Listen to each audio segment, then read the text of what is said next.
Let's talk about how to put to death the deeds of the body. Romans 8:12 and 13 says this: Therefore, brethren, we are debtors not to the flesh, to live according to the flesh. For if you live according to the flesh, you will die.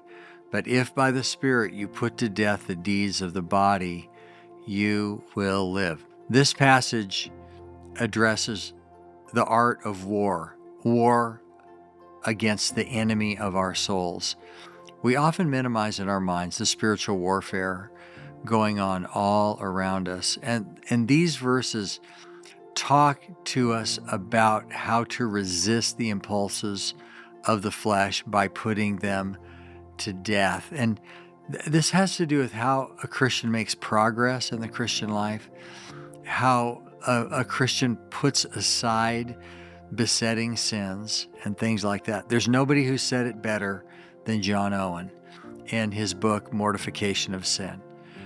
He wrote an entire book on these two verses.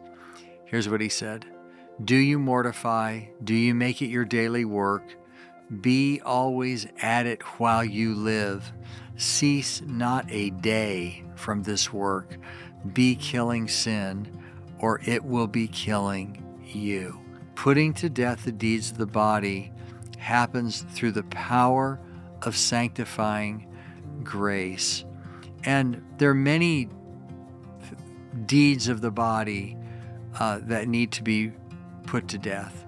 How about anxiety? Jesus forbids anxiety. He says, also do not fear. He forbids fear. Anger, Jesus forbids anger. Lust, Jesus forbids lust. He forbids pride and superstition and self-righteousness. And these are things of the flesh that need to be put to death. Killing sin doesn't get you right with God. It shows that you are right with God, because the bearing of fruit is a proof that you are right with God, because justified people actually bear fruit. So put to death the deeds of the body. Here's what we need to understand. Every unmortified sin entangles your affections. Every unmortified sin hinders your duty. It compromises your relationships. It impacts your spouse. It influences your children. It harms your church. But every mortified sin makes you stronger. It sweetens your affections. It mobilizes you for duty.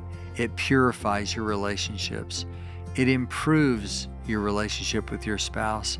It influences your children, and it improves the church. So the apostle is saying it's time to quit.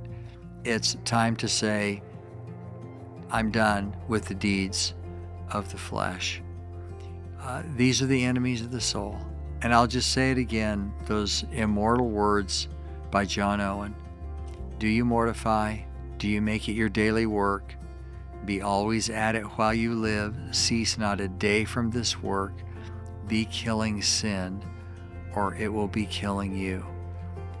For this is how the Christian puts to death the deeds of the body. The grass withers, the flower fades, but the word of our God stands forever. Scripture Applied is a production of Church and Family Life. Visit churchandfamilylife.com for more resources.